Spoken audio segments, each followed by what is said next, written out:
Ndabaramukije mwese. Uyu munsi turaganira ku gitabo cahinduye ubuzima bwa benshi, Père riche Père pauvre ca Robert Kiyosaki. Iki gitabo cerekanye itandukaniro mu myumvire y'amafaranga n'ubutunzi hagati y'abantu babiri, papa w'umukene Père pauvre akaba se wa Robert Kiyosaki na papa w'umukire Père riche akaba se wa Mike. Amafaranga ni iki? Turayazi ariko ntivyoroshe nkuko tuvyibaza. Ubwo mu by'ukuri niyo dukwiye kugira intumbero y'ubuzima bwacu, canke n'igikoresho dushobora kwifashisha kubaho neza. Hari abantu bayagize intumbero y'ubuzima bwabo, biteguye gutanga ico bisabwa cose harimo n'ubuzima bwabo kugira bikunde bayaronke. Mbe wosanga amafaranga sico kibazo nyamukuru ufise. Iyi societe tubayemwo yadukundishije amafaranga gushika naho twahindutse ibicuruzwa, ndetse rimwe na rimwe tunacuruza na bene wacu kugira bikunde tuyaronke. Muri iki gitabo Robert Kiyosaki araza kudufungura amaso, atwigisha amafaranga nyayo n'uburyo yodufasha kuryosha ubuzima bwacu, hagutanga ubuzima bwacu kugira tuyarundarunde. Ndabahaye ikaze rero. Byose bitangurira mu ishure igihe yari afite imyaka 9. Robert yabona ko ari wasuzuguritse wenyine mu bandi, kuko ico gihe bari bakenye cyane. Rero yabajije mwarimu ati, ni gute umuntu yoronka amafaranga menshi akaba umutunzi? Mwarimu yaramuravye amubwira ati, ntavyo nzi. Ico gihe Robert yatasha ashavuye, ashitse muhira abaza se ati, ni gute noronka amafaranga papa? Se biramutangaza ati, kubera kuri kurabaza ibintu nk'ivyo, habaye iki ko mbona ushavuye? Ati, dawe mwishure mbona ari jewe nsuzuguritse kubera dukenye. Nabajije mwarimu uburyo noronka amafaranga, yambwiye ko atavyazi. Rero ndashaka kumbwire uko bigenda kugira umuntu aba umutunzi. Se yariyumviriye aramubwira ati, mwananje ntuzusubire kugora urya mwarimu wawe, iby'amafaranga ntibavyiga mu ishuri. Ati, kubera iki? Se aramubwira ati, nanje ubwanje ntavyonzi, nta nyisho mfise. Atariko nyimba ushaka kubimenya uzubaze papa wa Mike urya munyeshuri mwigana, we ndazi yuko azi vyinshi azobikubwira. Robert yaburabiye mu rugi, maze ageze ku ishuri abwira Mike ko botahana, ashaka kubonana na papa wiwe. Aramubaza ico amushakira, uwundi aramwishura ati, nshaka kwiga ibijanye n'amafaranga. Robert abonye se wa Mike yahavuye yita Père riche mu nyuma, yamubwiye ati, nshaka kwiga ibijanye n'amafaranga. Mike nawe amubwira ati, papa naje ndashaka kwiga. Arababwira ati, nyene mwumva mushaka kwiga? Ati, cyane. Ati, sawa, ngiye kubigisha ariko sindabigishiriza mu ishuri nka kujya mwahora mubikora. Nzobigisha ari uko mubanje kunkorera, kuko nshaka kubigisha kujya mubikora mu ishuri, aho mwarimu avuga namwe mukumviriza, hanyuma akabaha amanote mukaza gushira ku mutwe, akababaza muri bimwe yabigisha, namwe mugata umwanya mwishura ivyo mwashize mu mutwe. Ubuzima suko bugenda, ubuzima suko bwigisha, ahubwo ubuzima butangira kuguha ikibazo imbere yuko buguha icigwa. Robert ashaka kubaza ikibazo, ariko se wa Mike Père riche aramwankira. Yarabwiye ati, utegerezwa kumenya gufata decision binyarutse, kuko amahirwe aza rimwe mu buzima. Ati, rero kumenya kuyafatiranya n'ingoga ni competence zikomeye mu gihe ushaka kuba umukire. Rero nshaka kumenya nimba mushaka kwiga canke atavyo mushaka, nta bibazo nkeneye. Ako kanya Robert na Mike barabana mu maso, baca baremera gukora. So wa Mike yaranezerejwe niyo ngingo bafashe, ababwira ko azobahemba amasantime 10 ku isaha, kandi bagakora amasaha 3 buri wa gatandatu. Amasantime 10 ni euro rimwe canke $1 rimwe kurigabura inshuro 10. Nubwo Robert yakunda kuba ari karakina umupira n'abandi bana ico gihe, yemeye guheba gukina ahitamwo kwiga. Yarazi ko ariyo mahigo yiwe kandi ntiyipfuza kuyatakaza. Batangiye gukora rero. Ico gihe yabahaye akazi ko kuza barahanagura ibikoresho byo muri supermarché. Byari vyagiye ko umukungugu canke utundi ducafu. ariko mu ndwi zitatu Robert yumva yarambiwe cyane, mbere yifuza no kubiheba kuko yumva afatwa nk'umuja gukorera amasantime 10 ku isaha. Ikindi kandi ntihari bwongere kubonana na se wa Mike kuva bahura ku munsi wa mbere. Ku ndwi igira kane bariko barafungura abwira Mike ati urabizi rero jewe aka kazi ndagahevye. Mike aramuraba aratwenga areguka ati iki nico papa yararindiriye, yambwiye ko nzomuhamagara igihe wumva ushatse guheba. Robert ati kubera iki? Mike ati papa rero uburyo yigisha butandukanye n'abandi barimo, harimo na papa wawe kuko se wa Robert nawe yari umwarimu. Robert aratangara ati ntaco reka ndamurindihire. Ku rundi ruhande se wa Robert yitwa Père Pauvre yarashavujwe nuko umwana wiwe ariko arakorera udufaranga tw'intica ntikize. Abwira umwana we ati nukugaheba ko kazi kawe mu gihe atokongeza umushahara, ataguhaye amasantime 25 nzoca ugaheba. Robert abonye se wa Mike atangura kumutuka ati wowe ntiwigeze wubahiriza amasezerano twahanye, ahubwo waramfatiranye unkoresha nk'umuja wawe. Wambwiye ko nje kwiga none nta nakimwe uranyigisha, ukwezi kuraheze. Pere Riche aramuraba yitonze aramubaza ati reka ndakubaze Robert, kwigisha bisigura kuja imbere y'abantu ukavuga bakakumviriza, cyangwa bisigura kugirisha conference? Umviriza rero Robert, burya ubuzima niwe mwarimu wa mbere, kandi kenshi ubuzima bukwigisha butakuvugisha. Pere Riche yakomeje kumubwira ati jewe mfise abakozi barenga 150, ariko kandi muri abo nta numwe arubakwa kunsaba kumwigisha ibijanye n'amafaranga. Bo bishakira ubuzi bagahembwa batiyumviriye na rimwe intumbero yako kazi bariko barakora. Yakomeje kuba yagira ati nabahaye uduhera duke kugira nyene mushavure mwidoge n'akazi myumvire kukareka. Ati kuko no mu buzima busanzwe nuko nyene bigenda, abantu barakena bakaja kurondera ubuzi bagahembwa bagakora bashavuye kubera amahera bahembwa ari make, bagahora biyumvira guhindura ubuzi barondera bahembwa menshi. Ariko rero ubuzima buragusunika kandi utegerezwa ko bufise ubumenyi na experience kugira uhava amarembe. So wa Mike babwiye ati abantu benshi bari gukora ico nyene mwiyumviriye, guheba kudemisiona bakarondera akazi kabahemba menshi, ariko kuronka kandi kazi ntibikemura ikibazo baba bafise. Yashaka kwigisha Robert ko kurindira kongezwa umushahara uyumvira ko amahera menshi azokemura ibibazo ufise atari yo nyishu c'ikibazo, atari yo nyishu y'ikibazo ubwacu. Yababwiye ati inyishu nuko amafaranga yo gukorera, si wewe utegereza gukorera amafaranga. Robert yatangiye gutahura ingisho ya se wa Mike. Pere Riche yongeye kubaza Robert aturacakeneye kubandanya kwiga cyangwa ushaka kudemisiona. Robert yishura ati ndashaka kwiga. Pere Riche yamubwiye ati sawa birandyoheye, atariko ubuho muzokora mudahembwa, muri make nzobahemba amafaranga ubusa. Robert ati ubusa nyene nariko ndanegosia kunyongeza umushahara, none ngo nzohora nkorera ubusa mana yanje? Ntiyabitahura. Pere Riche yamubwiye ati niba ushaka amafaranga menshi utegereza gukoresha ubwonko bwawe apana amaboko yawe. Niho havuye umugani ngo quand le cerveau est vide le corps souffre.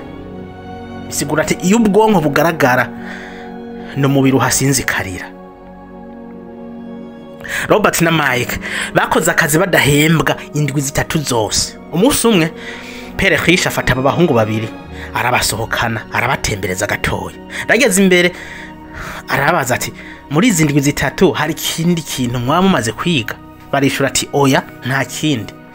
Yaberetse abakozi bariko barakora ati murabona bajya abantu, ati ubuzima babayemwo murabona bushimishije, bakura cyane bagahembwa udufaranga dukeya cyane, ubuzima bwabo bwose babumara muri ibi bakorera amafaranga kugira baronke ivyo basuma, ivyo bariha, bakeneye amafaranga. Atariko rero ngo ndababaze niba mwebwe mugomba gukorera amafaranga ivyo kwiga mu bihebe, ndabaha amasantime 25. Ati muvyumva gute? Aba bahungu baranka. Ati basi ndabaha iyero rimwe. Noneho umutima Robert wakwa kumucamo kuko aya mahera yari menshi kuri we, ariko arifata ntihagira ico yishura. Pere Riche abonye bagumye bacecetse ati basi ndabaha amahera 2. Noneho Robert biramwanka, yiyumvira uko amahera 2 ashobora kumugira umwana w'umukire gusumba abandi bose ku isi, ariko umunwa wiwe uguma wugaye ntihagira ico yishura. Pere Riche hararaba utwo duhungu 2 ukuntu twacanganyikiwe twijijanye imitima. Muri make yari karabapima, yarazi ko muri bo harimo umutima umwe ushaka kwemera mu mafaranga, ariko uwundi mutima ukavyanka. Buri muntu rero arafise uruhande rwiwe wo kwemera kwaba igicuruzwa, ku buryo bw'uko bakwemerera amahera ukumva ntushobora kuyihanganira, ukemera bakakugura. Hariho n'abahemuka ntibemere kugurwa gusa, ahubwo bakanagurisha na bene wabo. Ariko rero hari n'urundi ruhande rwihagararako rutegera gwemera kuba igicuruzwa ngo barugure, nubwo baba baguhaye amafaranga angana gute. Yashaka kumenya rero muri aba bana nuruhe ruhande rufise ingufu. Noneho abagerageza ijya nyuma abemerera amayera 5 ku isaha. Abahungu nayo ntibayemeye, bagumye bicecekeye. Pere Riche arabona ko ari sawa, umutego bawutarutse. Yababwiye ati bravo, nta mahera namwe abaho ashobora kubagura. Abantu benshi baremera bakagurwa kuko ubuzima bwabo bwiganjemo ubwoba n'umunoho w'amafaranga. Ubwoba bwo kutagira amafaranga butuma bakora cyane hama bakaronka umushahara, ariko bamaze kuronka ayo mafaranga ubwibone n'inambo y'ibintu bibatuma bahora bagura ibintu batanakeneye, maze bigatuma bahora bakeneye amafaranga menshi. Navyo bituma barondera ubundi buzi kugira baronke amahera menshi bagura vya bintu. Nibyo Pere yise rat race. Mike yabajije ati none hari yindi nzira umuntu yocamwe?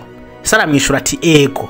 Ati none ni iyihe? Yababwiye ati mukoresha ubwonko bwanyu iminsi yose, mumenye kugenzura ubwo bwoba bwo kutagira amafaranga.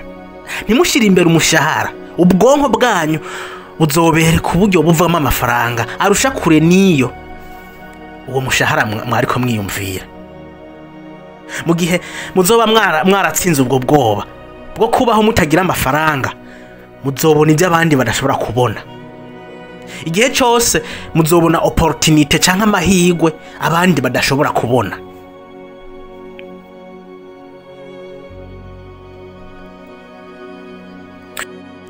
Aba bahungu bakurikije impanuro za Pere Riche ntivyatevye, opportunity ziba zirabonetse, maze bashinga isomero ry'ibitabo by'abana ku buryo bw'uko abana binjira bakariha hama bakisomera udutabo twaba turimo ibicapo n'inkuru zitwenza. Bahaye akazi mushiki wa Mike, bamugira umukozi bamuhemba amasantime 10. Mike na Robert bunguka amayero 10 burindwi mu kiringo c'amezi 3. Aba bahungu bari bamaze kumenya uko amafaranga bakorera biraramiye, bari bahejeje kwigira indi somo. Abatunzi nibakorera amafaranga, bo bumva bafise inyota yo kwiga vyinshi. Pere Riche nawe yemeye gukomeza kubigisha. Icigwa gira kabiri, kwigisha ibijanye n'ubutunzi, education financière. Kugira ubumukire utegereza kugira education financière. Duhere ku cigwa ca comptabilité bigisha mu ishuri. Iki kirahambaye cyane kuko utegereza gutandukanya ivyinjiza amafaranga n'ibindi biyatwara. Yabwiye aba bahungu babiri ati kugira uwo mutunzi utegerezwa kugura ibintu bikwinjiriza amafaranga, ibyo yise les actifs, hanyuma ukirinda ibigutwara amafaranga, ibyo yise les passifs. Ataruko nubwo biruko ni ibintu abantu benshi badatahura. Abo bahungu ntibatahura ukuntu abantu batavyumva kandi umenga biroroshe gutahura. Ati bishoboka gute abantu ntibabitahure kumenga biroroshe? Pere Riche yabishuye ati biravana naho bavigiye. Ati kuko benshi bizi bitari byo bagaca rero bagura ibibatwara amafaranga kandi bari bibaza ko bije kubinjiriza amafaranga. Yababwiye ko bagura les passifs kandi biyumvira ko baguze les actifs. Yarababwiye ati munkurikire neza, ico twita actif ni ikintu gishira amahera mu mufuki wawe, ico twita passif ni ikintu kigusahura amafaranga. Atereka ndabere kuko bigenda. Dufate ufise inzu ushizemwe abapangayi, iyi ni actif kuko yinjiza amahera mu mufuko wawe buri kwezi. Passif nayo hakukwinjiriza amafaranga yo yatwara. Reka dufate uguze imodoka, mu gihe utayishize mwibarabara ngo ikwinjiriza amafaranga, menya ko ari passif, iragutwara amafaranga uko bigenda kose. Rero nimba ugomba kuba umutunzi, utegereza kwirinda kugura ibintu bigusahura amafaranga, utegereza kwirinda ari passif. Abantu barakunda kwitiranya ibi bintu. Muri make ubu ni wo mushinge w'ubutunzi n'ubukire kuba bishaka. Abantu benshi bibwira ko amafaranga ariyo bakeneye, ariko icyo bakeneye mu by'ukuri ni ubumenyi mu bijyanye n'ubutunzi, education financière. Niyo mpamvu uzobona nk'abantu batomboje amahera menshi, tuvuge bajya abantu bakina casino, 1xbet n'ibindi, amahera yabo nta kinini abamarira kuko baba badafise education financière. Ego barafise amafaranga, barosa amafaranga menshi, ariko amafaranga ahera nk'ifu y'imijiro kuko nta mushinge, nta education financière baba bafise. Baca bagenda bakagura les passifs, bya bintu bibatwara ya mafaranga, hanyuma bakaza kwirotruva basanga ya mafaranga yaheze, basigiranye ya mapassif, bagaca banabigurisha bakabishira ku isoko bakabaha rumwe, kuko aya mapassif agenda agabanya agaciro uko imyaka iheze, ariko active zozo zigenda ziduza agaciro uko imyaka igenda irahera. Ni ritandukaniro riri hagati ya active na passif, ni ritandukaniro riri hagati y'abakire n'abakene. Abakire bagura les actifs zibinjiriza amafaranga, abakene bagura les passifs zibatwara amafaranga. Ikirwa kigira gatatu ni kwikorera ku giti cawe. Ibi tuzobibandanya mu yindi video aho tuzokurikiza inyigisho z'uyu mugabo Robert Kiyosaki ziri mu gitabo ciwe Le Quadrant du Cash Flow. Aha tuzobona ko hari inzira zine zo kuronka amafaranga. Inzira ya mbere ni abari umukozi akorera abandi. Inzira ya kabiri ni T, abari umukozi yigenga. Inzira ya gatatu ni B, umu entrepreneur. Inzira ya kane ni I, umu investisseur. Hari gihe aba bantu kenshi tubitiranya, ariko baratandukanye haba mu mibereho canke mu vyiyumviro vyabo.